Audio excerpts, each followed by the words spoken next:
Hello everybody, welcome back to Screen Stars. I'm here today to bring you my review for the 2020 horror drama His House, a film that is showing on Netflix right now, and it is directed by Remy Weeks, and I do hope I do these names justice.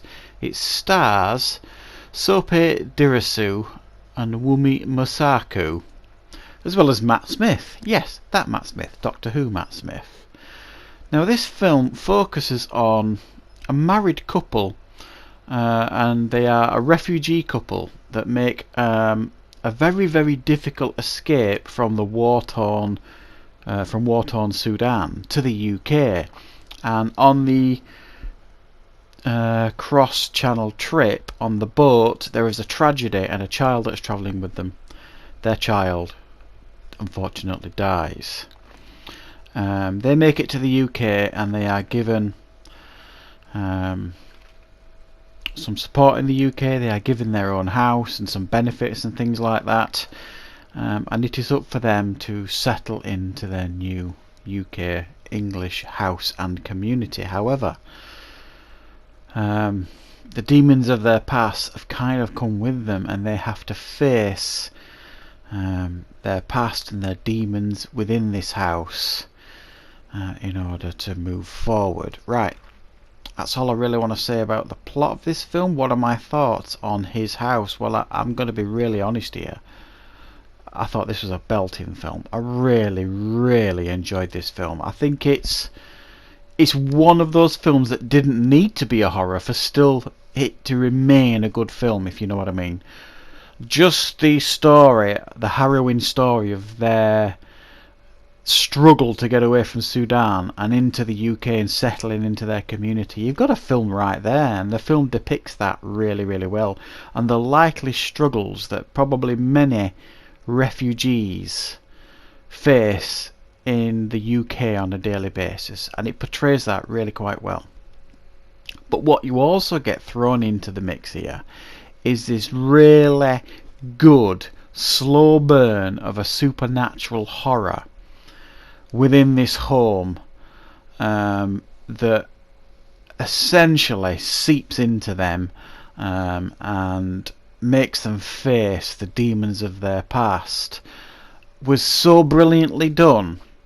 I just loved this film. Everything it did, I thought it nailed this film. I thought the two performances here by Sope Dirisu and Wumi Masaku were incredible. I mean, remarkable performances about these two people, this married couple, who have clearly seen so much horror in their lives, and death, and dismay.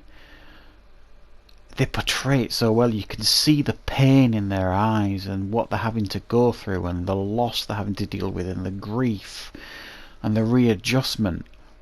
Really remarkable performances, and I can't compliment both of them enough.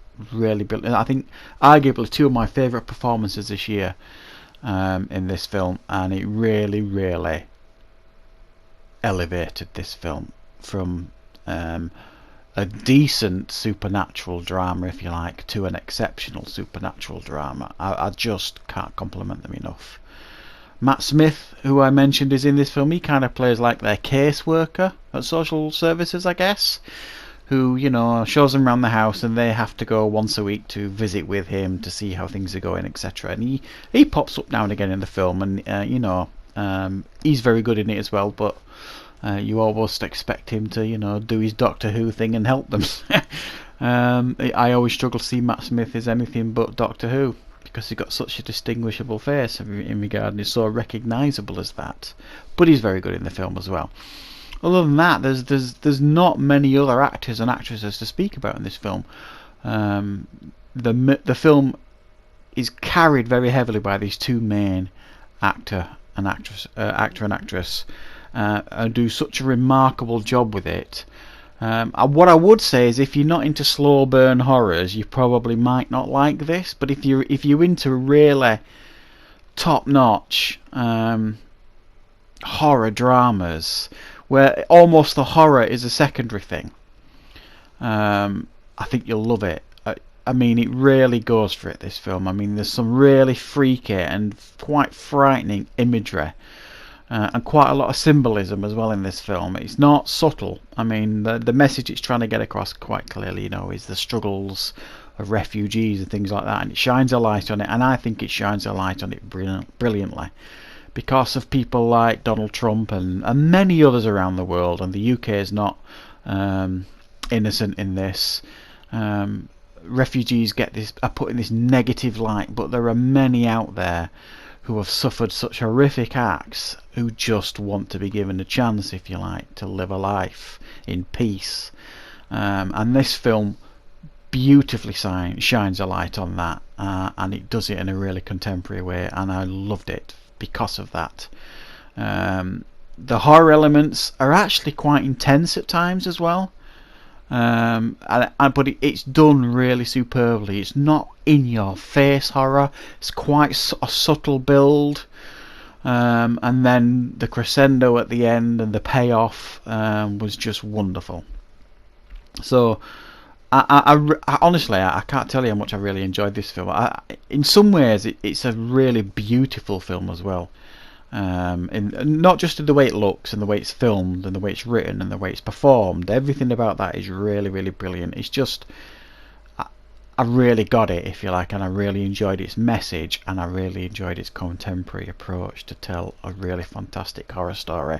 So get this one watched, guys, because I initially overlooked this one because I hadn't heard of it. The poster didn't interest me initially, and then I'd heard a couple of rumblings that actually this could be quite good. It really, really is, guys. It's one of my favourite films of the year. I'm not going to lie, I'm going to give it an 8.5 out of 10. Definitely check it out, guys. It's a really brilliant, different horror film if you're looking for something like that. So thank you very much for watching, everybody. I hope you liked this review. If you did, please like. If you're new to the channel, subscribe, and I will be back with more content on Screen Stars very, very soon.